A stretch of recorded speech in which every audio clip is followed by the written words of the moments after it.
féliciter le NAMA et plus particulièrement la télévision nationale tchadienne qui est en train de faire un travail extraordinaire. Des mémoires de jeunes tchadiens, je n'ai jamais fait une couverture aussi meilleure que celle que vous êtes en train de faire. Vous êtes sur terre, sur ciel, sur tous les réseaux et c'est en soi une victoire. Je dirais même que c'est grâce à l'exclusivité des images de l'ONAMA qu'aujourd'hui nous sommes suivis à travers le monde entier. Avant le dialogue, il fallait travailler sur l'inclusivité. Et ce qui a permis aujourd'hui que tous les Tchadiens puissent s'approprier ce dialogue et qui est inclusif et comme voulu par les autorités. Ensuite, pendant le dialogue, c'était la couverture. Et aujourd'hui, comme vous le savez, grâce à la cellule communication et au CODNI même, je dirais, nous avons aujourd'hui plus de 300 journalistes accrédités. Les organes de presse, nous avons 52 médias de la presse écrite, 20 radios, plutôt 20 presses en ligne et 20 radios de la capitale FM qui couvrent cela, plus 68 FM du Tchad entier qui couvrent. À cela s'ajoutent les télévisions locales. On a 5 télévisions, dont l'ONAMA que vous êtes. Je ne parle pas de l'ONAMA en ligne, je ne parle pas de la presse internationale. Ce qui fait qu'au jour d'aujourd'hui, en termes de couverture de ce dialogue, il n'y a pas une personne qui n'a pas entendu parler du dialogue national inclusif.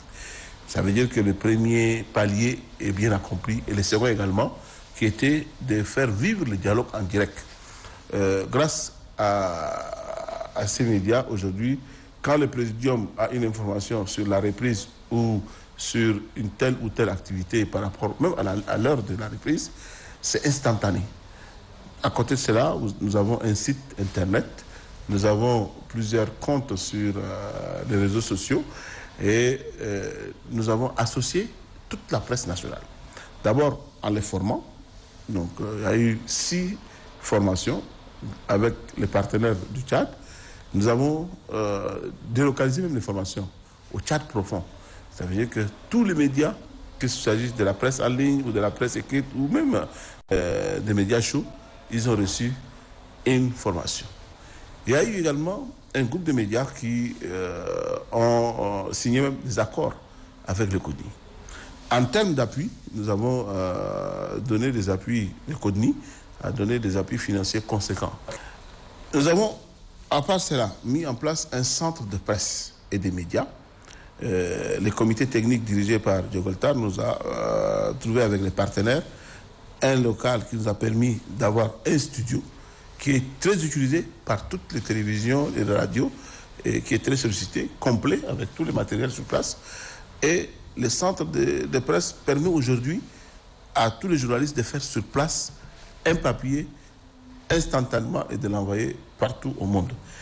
Les journalistes qui sont ici n'ont pas besoin d'aller à leur rédaction pour faire un montage, parce qu'il y a des bandes de montage, il y a des bandes de visionnage, il y a des ordinateurs, il y a l'Internet qui est très haut débit, et ce qui fait qu'aujourd'hui, ils ont une grande salle où ils peuvent suivre même les débats en direct, comme la salle 400.